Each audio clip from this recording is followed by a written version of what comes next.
Segunda de Corintios capítulo 10, si se acuerdan, como título a todo este libro, a la carta en su totalidad le puse, no sé si te acuerdas, no este mensaje, sino que a la carta, por ahí tenemos la imagen, creo, el corazón de un servidor. Y eso le di ese título porque esta carta, el apóstol Pablo defiende, el apóstol Pablo autentifica y avala su ministerio. Es el punto de la carta, y la manera que él decidió hacer eso fue por derramar su corazón. Entonces por eso tenemos ese corazón ahí con flores que salen de él para ver que de él no salió veneno en cuanto a su defensa, sino que más era amor, era el amor que tenía Pablo para esta iglesia en Corinto, aunque no lo merecían. Si había una iglesia que no merecía ese amor, que merecía que digan mejor que se vaya al infierno, podría ser esta, pero Pablo tiene algo diferente para ellos. Y una y otra vez hemos visto que Pablo se ha defendido para darle credibilidad a su ministerio. Hubo aquellos, y viéndolo, estudiándolo, pensamos que fueron los judaizantes que entraron a la iglesia después de Pablo con la intención de esclavizarla y de destruirla. Era el punto de ellos. Estas personas, los judaizantes, lo que hacían es que combinaban la gracia de Dios con esfuerzo humano para la salvación. Ellos cristianos pensaban que la salvación se lograba por gracia y, por ejemplo, circuncisión. Tenías tú que aceptar a Cristo, pero a la misma vez, varón, te tenías que circuncidar. O por gracia y por vivir según las costumbres judías. Y eso es lo que hacían estas personas. Entonces tú ya puedes ver cómo es que empiezan a esclavizar a la gente, porque ya no es solo tú ven así tal cual, recibe al Señor y Él camina con Él, conócele en su palabra, y Él va a hacer todo lo demás. Sí, ellos mezclaban y le agregaban a esa gracia. No solo eso, sino que eran personas elocuentes de varias formas, pero seguramente en su manera de hablar, muy, muy elocuentes. Eran personas que se paraban delante de ti y exigían tu lealtad. Eran eruditos, eran estudiosos, y así parecían tener autoridad. A veces hablaban fuertemente con la gente para intimidarlas. Entonces, pensando y teniendo esa persona en mente, o sea, tú vas, plantas una iglesia, dejas y luego entran estas personas, nos podemos como que dar un paso atrás y pensar en la escena.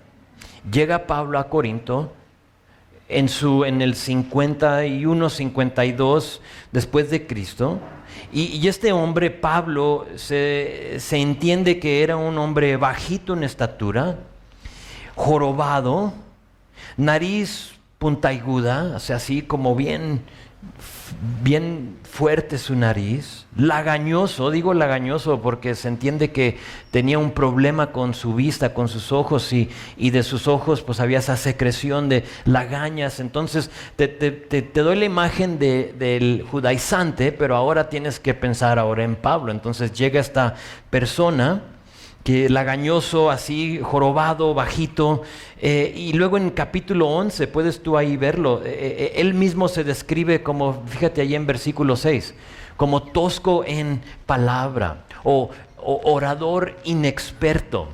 Entonces tienes a esta persona, ya tienes más o menos una imagen de Pablo, muy similar a mí. En muchas áreas, ¿no? A lo mejor no en la nariz o en lo bajito, pero híjole, tosco en palabra y en otras cosas. Y ese era Pablo. Llega y le comparte de la gracia de Dios a esta iglesia, a este pueblo, no era iglesia todavía. Les habla de la salvación por medio de fe en Jesucristo. ¿Y qué pasa?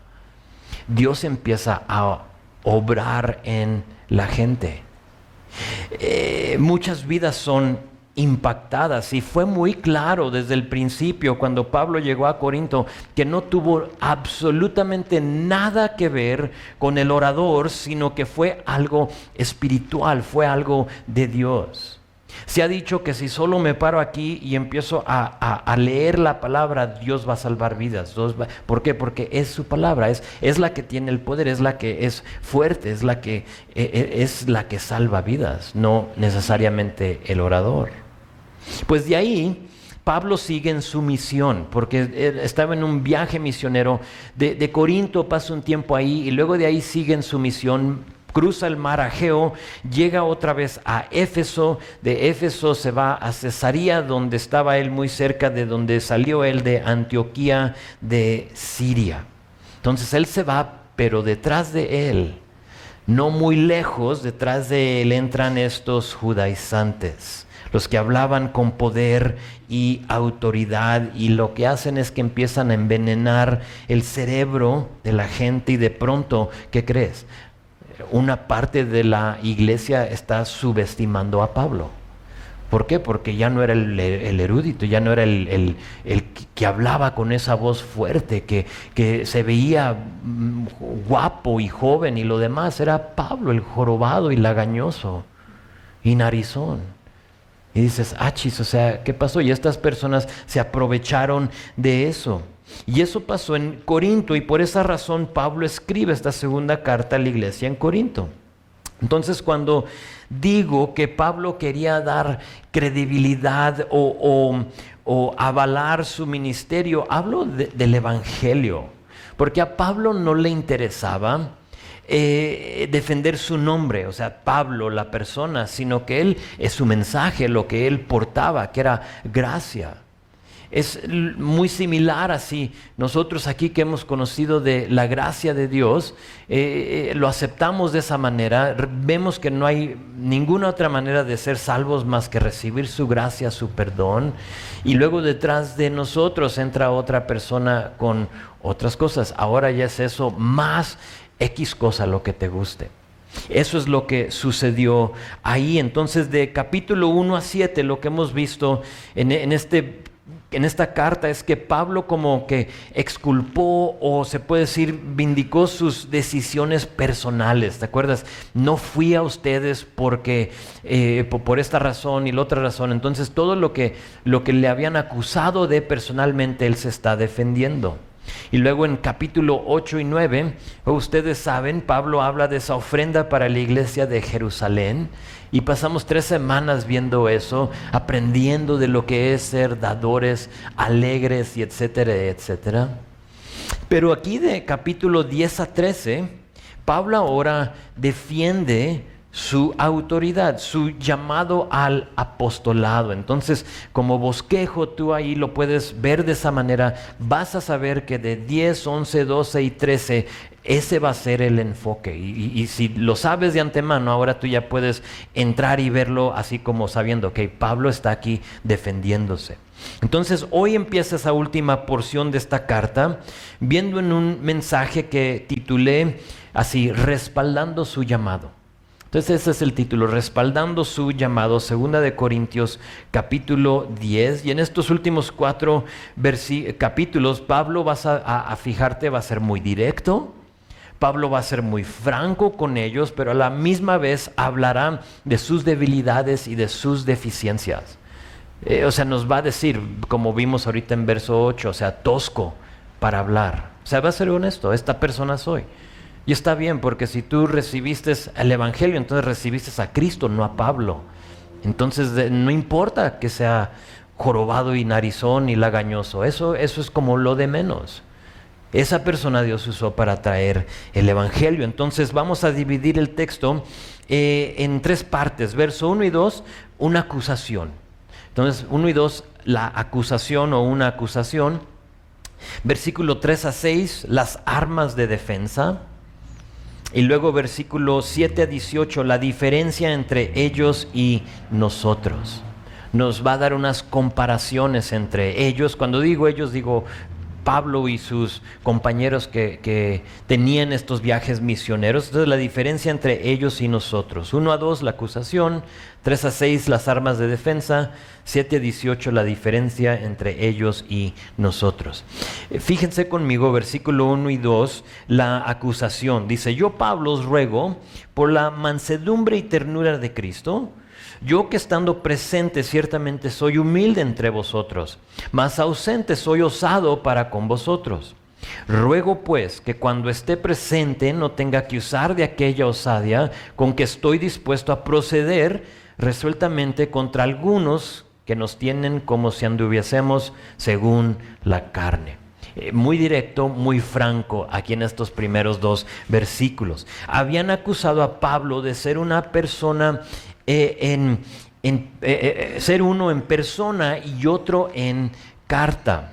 Es decir, cuando escribía, lo están acusando de esto. Cuando escribía así como fuerte. Y tú sabes que es muy fácil mandar ese WhatsApp cuando estás enojado, o sea, hasta pones caritas no así enojadas que le explotan así la mente y mandas algo, pero en persona como que un poquito moscohibido, ¿no? Como que no, o sea, como que no quise decir eso, ¿no? Pero ya lo mandaste.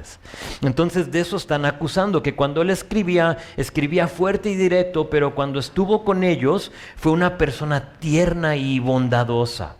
Pablo les dice: soy el mismo en persona como en carta. Nada ha cambiado, soy la misma persona. De hecho, les estoy rogando con la misma ternura y bondad. Fíjate lo que dice versículo 1, de Cristo. O sea, les ruego con soy el mismo. Pero, si tengo que enfrentar a las personas que me acusan, lo haré. No tengo problema con eso. 2 cosas que quiero que notes aquí en estos 2 versículos. 1 es que Pablo estaba dispuesto a ser fuerte cuando era necesario y a la misma vez lleno de amor y mansedumbre.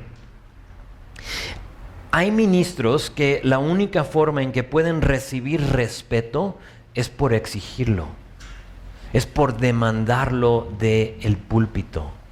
Pienso en los judaizantes, fuertes, o sea, le hablaban a la gente con una autoridad y demandaban ese respeto de la gente, le gritaban a la gente, son duros. A lo mejor tú conoces a alguno de ellos.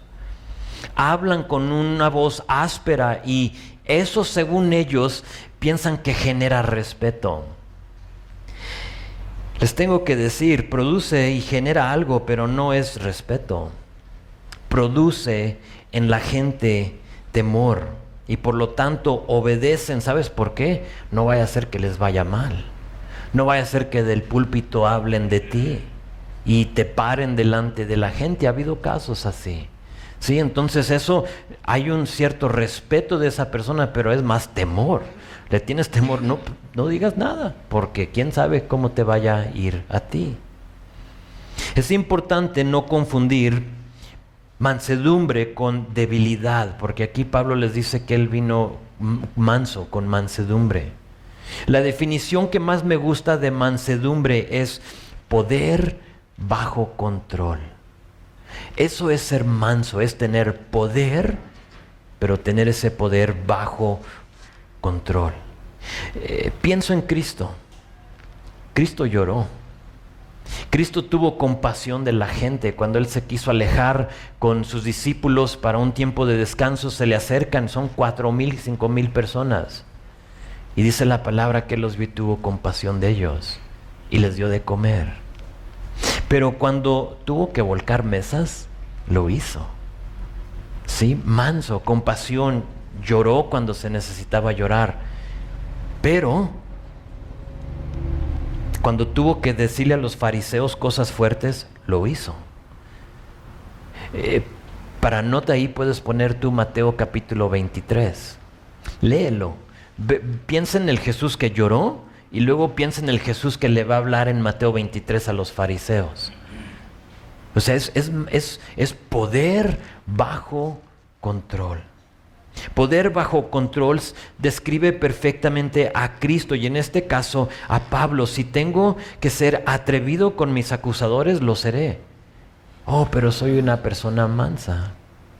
La segunda cosa que quiero que notes es que Pablo era manso, sí, y tierno con la gente, pero estaba siendo acusado de tener dos caras, de ser hipócrita. Oh, tú eres uno en carta y otro en persona. Pablo era la misma persona en la casa que en la iglesia. A lo que yo te pregunto a ti, a lo que creo nos tenemos que preguntar todos, ¿lo somos nosotros? ¿Somos la misma persona en la casa que en la iglesia? Ahora, yo sé que todos somos más mansos en la iglesia que fuera de ella, pero no es mi pregunta. Mi pregunta es esta: ¿somos mansos y tiernos en todo tiempo o solo aquí en la iglesia? Esta semana me dijo mi esposa, ahí les va, para que vean la realidad de mi hogar. Estábamos cenando y me dice mi esposa, oye, ¿sabes qué? Tú eres, no como que así, era en conversación. Me dice, tú eres como que más buena onda en la iglesia que en la casa, pero aún sigue siendo buena onda.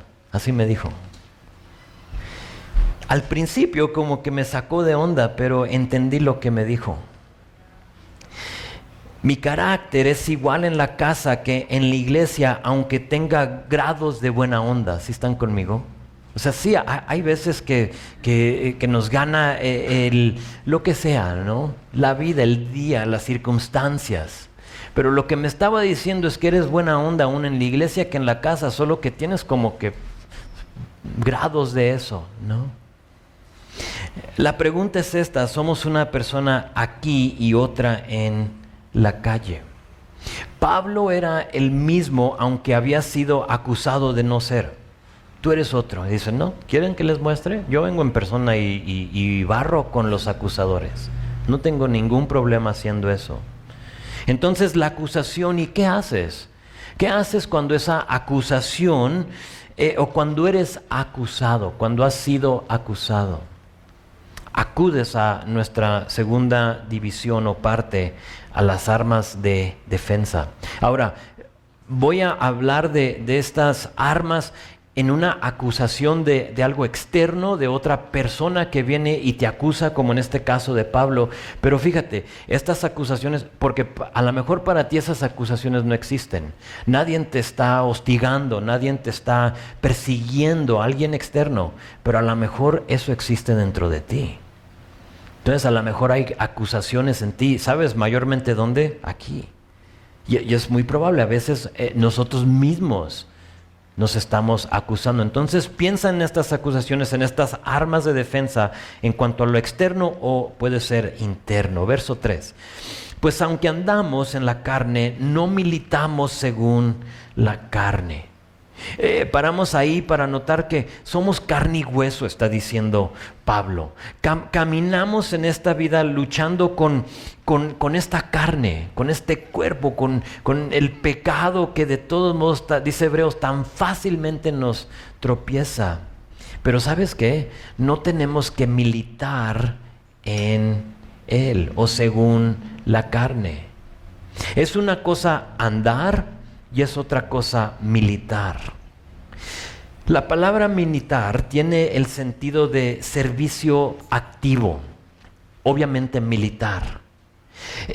No alguien que fue un soldado en un tiempo, sino que es alguien que activamente está en el ejército, está luchando. ¿Estás conmigo? No es alguien que dice, pues yo ya tengo la gorra porque en un tiempo serví, sino que yo tengo el casco. Ya no es gorra, yo tengo el casco porque yo ahorita estoy en la batalla, estoy militando. Ahora, yo soy seducido por la carne cada día. Si somos honestos, creo que todos, de diferentes maneras. Cuando digo seducido no es solo como en lujuria, pero de diferentes formas. Somos seducidos por la carne cada día, pero yo elijo si vivo en servicio activo a ella o no. ¿Sí estás conmigo? Yo decido si voy a rendirle culto a la carne o no. Voy a militar, voy a andar en ella o voy a militar en el Espíritu. Entonces Pablo aquí dice, camino en la carne, sí, pero no milito en ella, no ando en servicio activo en ella. Y luego nos dice por qué, ve verso 4. Porque las armas de nuestra milicia no son carnales, sino poderosas en Dios para la destrucción de fortalezas, derribando argumentos y toda altivez que se levanta contra el conocimiento de Dios, y llevando cautivo todo pensamiento a la obediencia de Cristo, a Cristo, y estando prontos para castigar toda desobediencia cuando vuestra desobediencia sea perfecta. Entonces, ¿qué hacemos cuando estamos en una batalla espiritual? ¿Cómo debemos de luchar? Si andamos en esta carne, pero no militamos en ella, entonces ¿cómo vamos a luchar? ¿Cómo vamos a pelear? Pues yo sugiero que en el Espíritu.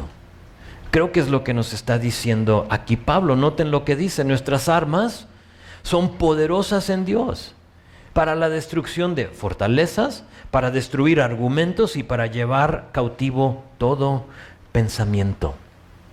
Pablo diría, si nos quieren acusar de ser hipócritas, está bien, pero nosotros no luchamos así.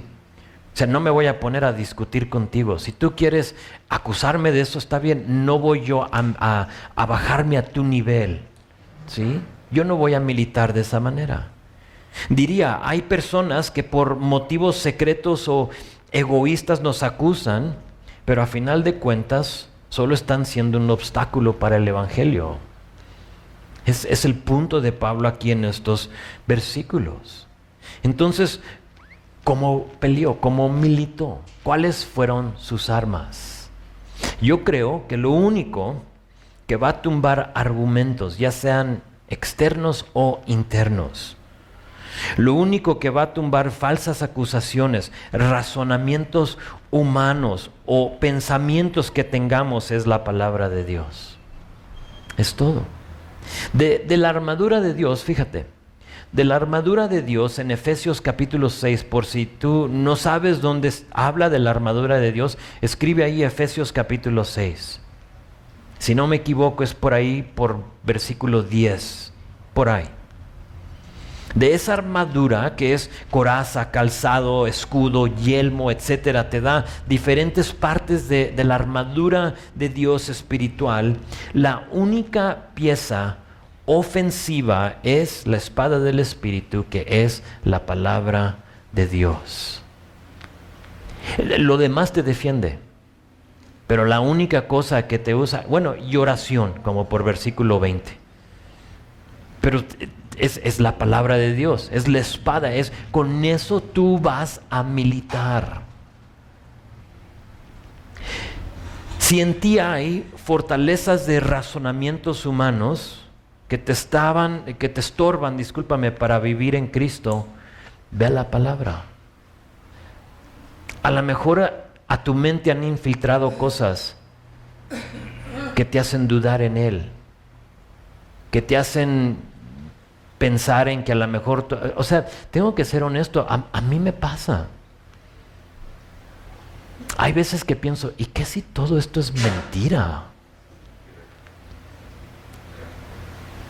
Y si tú permites que esos pensamientos se desarrollen en ti y empieces tú a usar tu mente finita, porque ni es ni muy buena, puedes ser como de los mejores aquí en este mundo, pensadores y lo demás, pero sigue siendo finita. Va a caducar tu mente algún día. Y tratas de, con una mente finita, entender a un Dios infinito, olvídalo. Pero entran esas cosas y se meten a nuestra mente y son razonamientos humanos y lo demás. ¿Y qué debe de hacer uno? Ve a la palabra. Ve a la palabra. Es lo que te está diciendo aquí Pablo. Si en ti hay alguna arrogancia o hay un argumento que se levanta contra el conocimiento de Dios, es lo que lo estoy diciendo en mis palabras, pero es lo que está diciendo Pablo aquí en estos versículos. Ve a la palabra. Algo que te hace dudar en tu conocimiento, que te está alejando de Dios, ve a la palabra. Recuerda, Pablo habló con gracia, recibieron en fe y entraron los judaizantes. No, es eso más esto y esto y esto y esto. Entraron estas cosas, estos argumentos en las vidas de estas personas. Si en ti hay pensamientos que te alejan de Dios, te animo a llevarlos cautivos. ¿Sí viste esa frase, versículo creo que fue 6? No, es 5. Llevando cautivo todo pensamiento a la obediencia a Cristo. Cuando entren esas cosas en tu mente, ahora puede ser un deseo por una persona que tú sabes esa persona no es para ti. Tú sabes que esa persona no es cristiana, no es buena persona para ti. ¿Qué haces? Llevas esos pensamientos cautivo a la obediencia de Cristo. ¿Sabes lo que es eso? Es subyugar o es poner bajo el control de Cristo, de la palabra. Señor, esto no viene de ti y lo sé. Lo sé que no viene de ti. Hay un judaizante en tu mente. Hay un judaizante acusándote por afuera y te está diciendo cómo militar, cómo pelear. Llévaselo a Cristo, ve a tu palabra. Pregunta Salmo 119, versículo 9, ¿con qué limpiará el joven su camino? Con guardar tu palabra. De hecho que todo Salmo 119 es el salmo, el salmo más grande, pero creo que es el capítulo más extenso en toda la Biblia. Tiene una sola meta y es exaltar la palabra de Dios. La vas a ver como ley, como mandamiento, como palabra. Tiene diferentes maneras que habla de esta cosa que Dios nos ha dado. Y dice Pablo, yo no uso ninguna otra cosa para defenderme más que la palabra. Y aunque nosotros no tengamos judaizantes que nos atacan, sí tenemos lo ya mencionado, fortalezas, argumentos, pensamientos. ¿A poco no? Creo que no soy el único que batalla con esas cosas. Pablo diría, ve a Dios, a tu palabra. Entonces tenemos la acusación, las armas, y vean la última división, es la más extensa, la diferencia entre ellos y nosotros. Verso 7 dice, miráis las cosas según la apariencia. Si alguno está persuadido en sí mismo que es de Cristo, esto también piense por sí mismo, que como Él es de Cristo, así también nosotros somos de Cristo. Porque aunque me glorie algo más todavía de nuestra autoridad, la cual el Señor nos dio para edificación y no para vuestra destrucción, no me avergonzaré, para que no parezca que como os quiero amedrentar o asustarlos por cartas. Había sido acusado de querer asustar a la gente. ¿Te acuerdas lo que hace ese judaizante que como que demanda, o ese pastor que demanda tu respeto por asustarte? Está diciendo eso. Y ya mencioné que Pablo era muy probable de un aspecto no muy deseable. Se dice por los historiadores que Pablo tenía una voz que como que empalagaba. O sea sé que mi voz no es una de ellas y te digo por qué. Porque aquí puede llegar gente y se me duerme.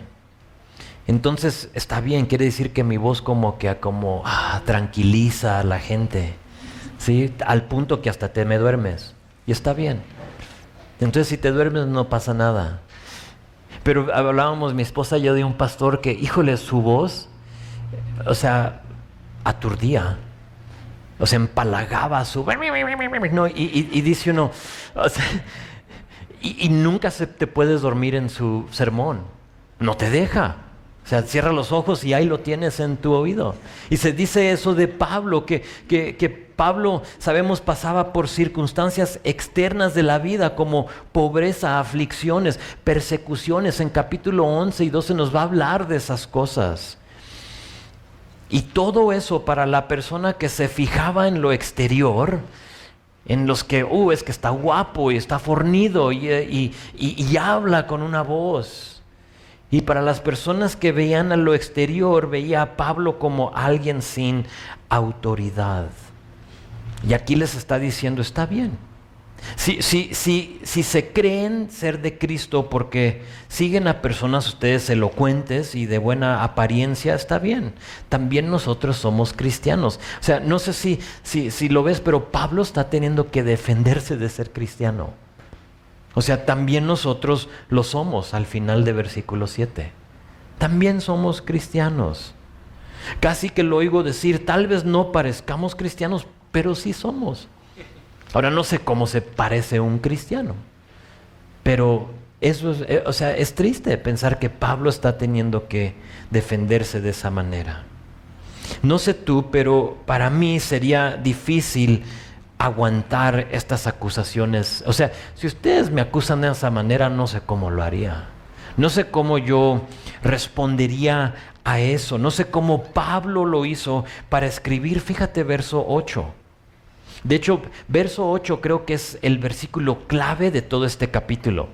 Te lo voy a leer, tú véelo ahí, yo lo voy a leer en otra versión, no recuerdo cuál es, pero dice, no me avergonzaré de jactarme de nuestra autoridad más de la cuenta.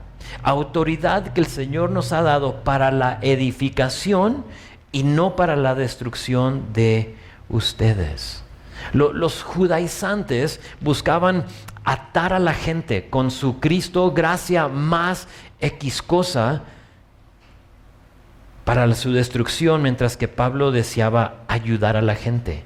Yo quiero ayudarlos, yo quiero edificarlos a ustedes. Entonces lo están atacando y él dice, está bien, escribo versículo 8.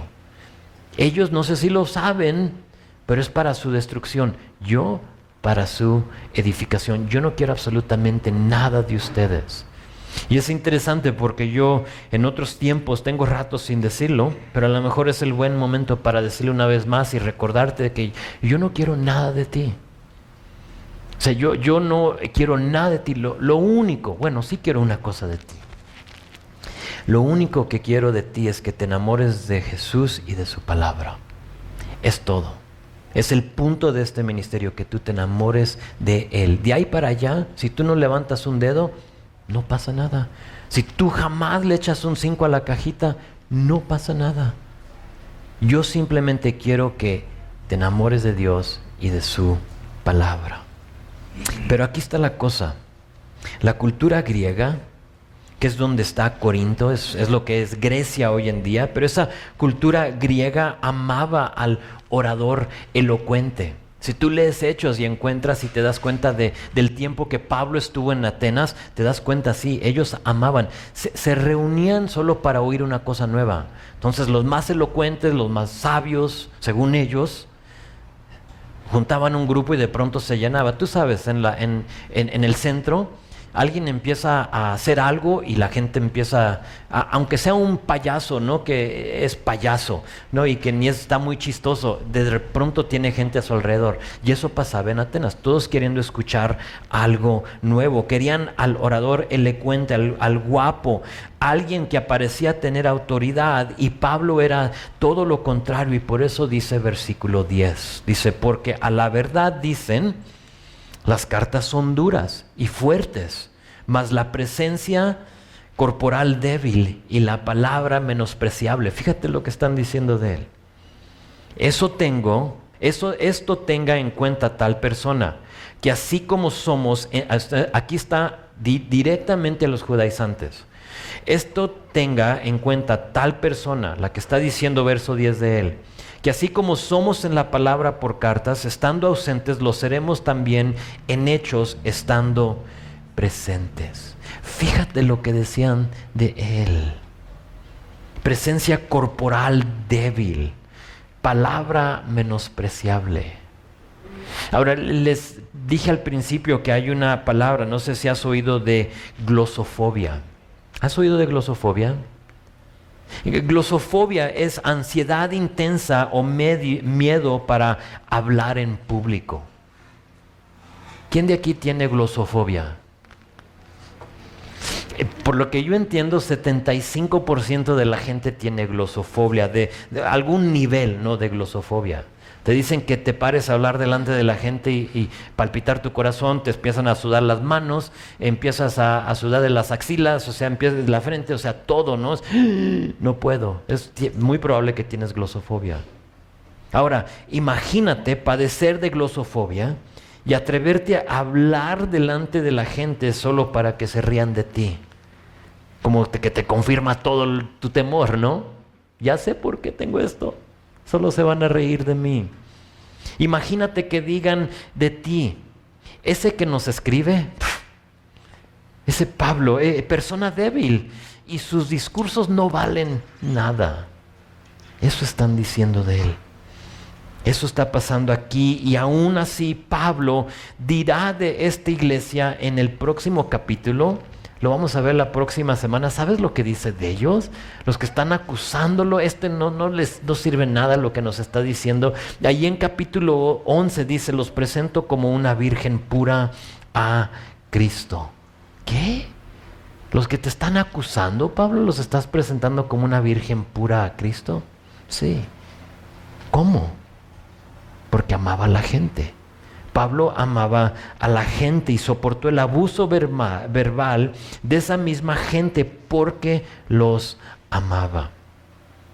Ahora, versículo 12 a 16, tenemos aquí dos comparaciones entre los que habían envenenado a los corintios y Pablo. Por eso es que está respaldando su llamado y está diciendo, miren, ellos hacen esto, nosotros lo otro. Entonces, verso 12 va a decir que como que dice, porque no nos atrevemos a contarnos ni a compararnos. Está como, no diciendo que no lo va a hacer, pero dice, no tiene ni sentido en compararme con estas personas.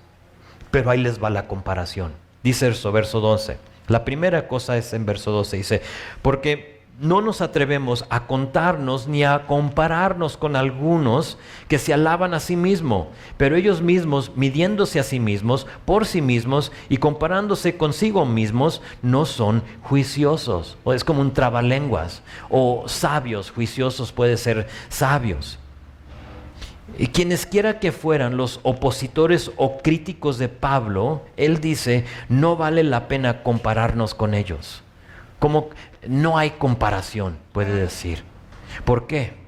Porque dos cosas. Uno, se alababan a sí mismos, y dos, se medían solo entre ellos mismos. Ellos mismos se exaltaban y se medían solo entre ellos mismos. Había una especie como de autoexaltación entre estos judaizantes. Y si no me equivoco, eso de exaltarte tú mismo fue el problema de Satanás. Él se quiso exaltar. Puedes anotar ahí Isaías capítulo 14, versículo, es desde antes de versículo 14, pero Isaías 14, puedes leer los previos versículos, pero 14 dice esto, dice, es Satanás hablando, escalaré hasta los cielos más altos y seré como el Altísimo. No me están exaltando, sino que yo seré. Es su autoexaltación.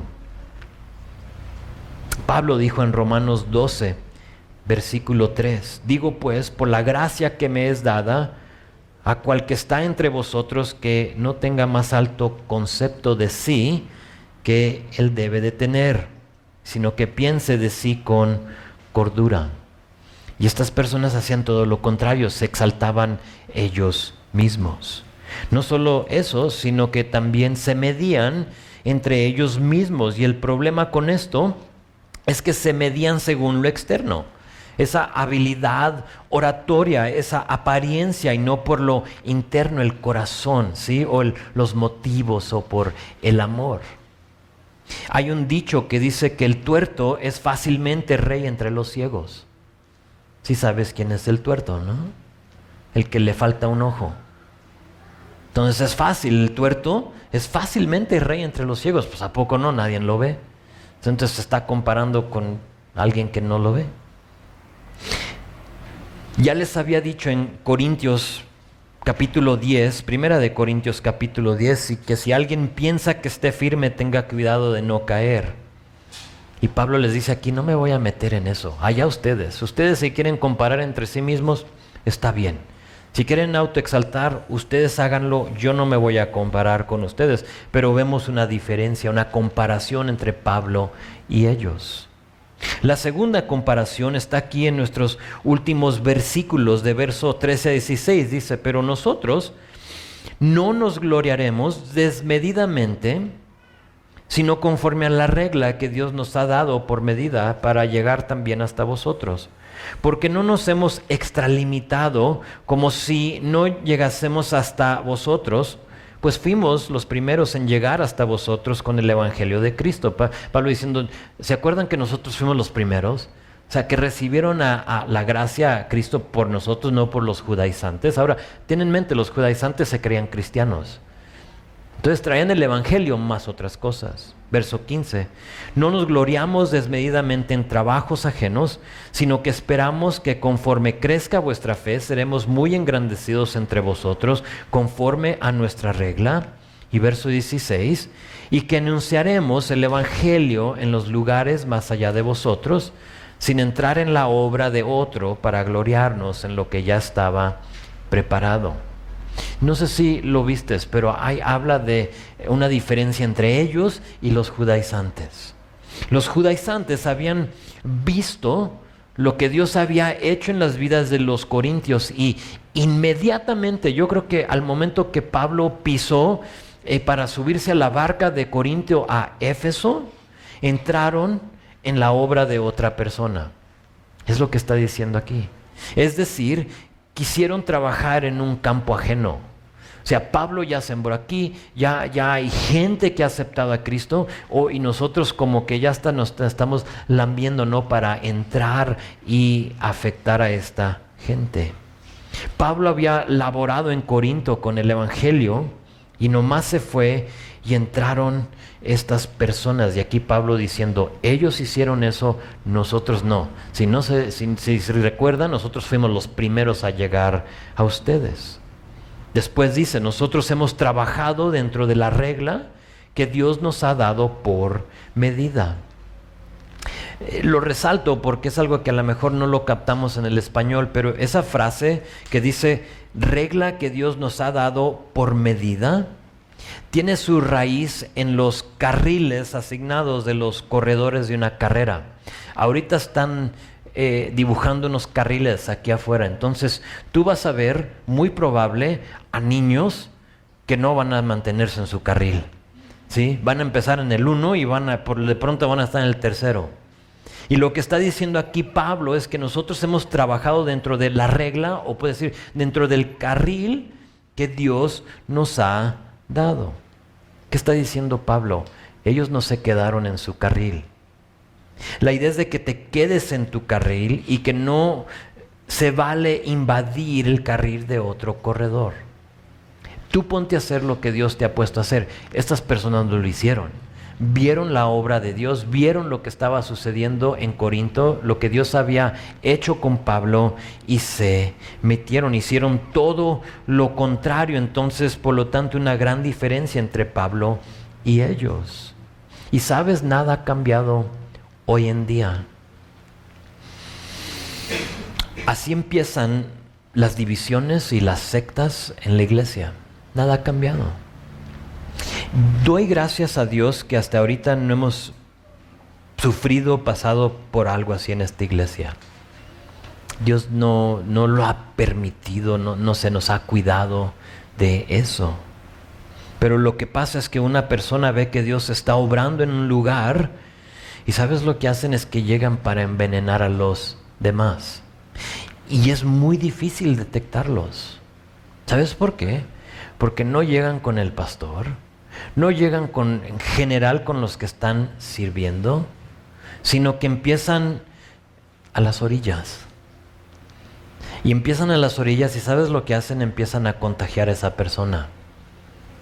Con que aquí estudian la Biblia, o sea, es Padre, Hijo y Santa Biblia, o sea, ¿dónde está el Espíritu? Te dicen. Yo no veo que el Espíritu se mueva ahí en ese lugar. ¿Por qué? Porque no ladran, no se cuelgan, cuelgan de los ventiladores, no se caen, no se tiran y dicen, oye, nosotros tenemos una reunión y nos reunimos acá a tal hora. ven. ¿Quieres venir? O sea, ¿quieres experimentar el Espíritu Santo? Porque ahí veo que como que exaltan más la palabra. Y empiezan y contagian a una persona. ¿Y sabes lo que pasa? Esa persona va a otra persona y hace lo mismo. Y de pronto es un grupo dentro de un grupo. Y es gente que está aquí, pero no está aquí. Y ahora están viendo las cosas. ¿Y qué pasó? Una persona se salió de su carril y entró al carril de otra persona y se metió a contagiar. Dos cosas que complican el ministerio del Evangelio en Corinto. Las personas que se autoexaltaban y las personas que no se quedaban en su lugar. Aquí Pablo respalda su llamado haciendo las comparaciones entre él y los judaizantes. Y termina el capítulo poniendo el enfoque una vez más en Dios. Ve conmigo los últimos 2 versículos. Mas el que se gloria, glóriese en el Señor. Porque no es aprobado el que se alaba a sí mismo, sino aquel a quien Dios alaba. Pablo hace algo muy interesante aquí. Cita el Antiguo Testamento, cita, si lo quieres anotar, Jeremías capítulo 9 para hacer su punto. Te lo voy a leer, tú puedes apuntar Jeremías 9, versículo 23 y 24. Dice esto, así dice el Señor, que no se glorie el sabio en su sabiduría, ni el poderoso en su poder, ni el rico en su riqueza. Si alguien ha de gloriarse, que se glorie de conocerme y de comprender que yo soy el Señor, que actúo en la tierra, fíjate, con amor, con derecho y justicia, pues es lo que a mí me agrada, afirma el Señor. Termino con esto. Para agradar a Dios, de acuerdo con Jeremías 9, porque es lo que está diciendo aquí que lo agrade a él, él mismo dice, o sea, ¿me quieres agradar? Entonces, para agradar a Dios, según Jeremías 9, debemos de primera cosa asegurarnos de que lo conocemos. Es imposible agradar a Dios sin conocerlo. No importa cuántas velas prendas, ¿sí? ¿Qué tanto des? ¿Qué tantos montes tú peregrines a ir? Nada de eso importa si no lo conoces. Y sabes, lo que nos confirma que lo conocemos es, según Jeremías 9, es comprender que Él es el Señor, y porque nos jactamos de Él y no de nuestra sabiduría, de nuestro poder o de nuestras riquezas. 3 cosas que muchas veces nos tumban. Por lo menos así entiendo yo estos versículos. Y Pablo había hecho todo lo posible para ponerle el enfoque a Jesús, pero sus adversarios vinieron contra de él. Y sabes, quizá tú has hecho lo mismo. Has querido en tu vida ponerle el enfoque a Cristo. O sea que mi vida, yo quiero que mi vida sea marcada, dirigida y conocida por mi relación con Cristo. Es lo que estaba haciendo Pablo, pero sabes que hay adversarios. Hay adversarios en tu vida. Tú has tratado de vivir una vida que refleja y representa a Jesús, pero pronto se metieron a tu carril los judaizantes. Asegúrate de no militar con armas carnales. Estoy diciendo, no te metas al carril de ellos. No empieces a autoexaltarte, no empieces a luchar, a militar con armas de la carne. No va a tener buen resultado, créeme. Haz esto, ve a Efesios 6, lo que ojalá anotaste, y ponte la armadura de Dios. Cada pieza de la armadura de Dios, conócela y póntela. No tenemos tiempo para verlo, si no se los compartiría. Pero es muy básico, tú lo puedes leer y entender. Y luego, tercera cosa, glóriate en conocer y comprender a Dios y deja que Él pelee tu batalla. Amén. Son las 3 cosas que tú puedes hacer si te encuentras como Pablo, teniendo que defender no tu apostolado, pero tu decisión para seguir a Cristo, porque sin duda va a haber adversarios.